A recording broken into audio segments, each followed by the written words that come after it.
Hello and welcome to a new video tutorial of SiteGround. My name is Mauricio and today I'm going to show you how to block an IP or a range of them in SiteGround Site Tools.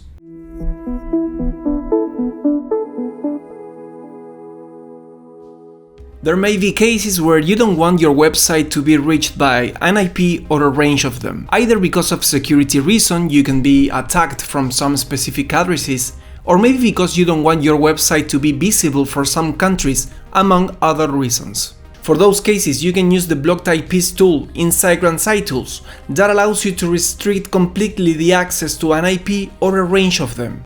Let's see how to proceed.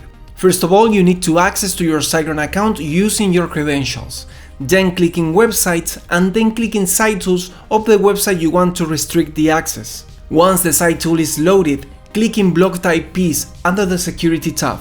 In this page, you can specify the IP or a range to be blocked. Just enter the value in the selected domain and click in the block button.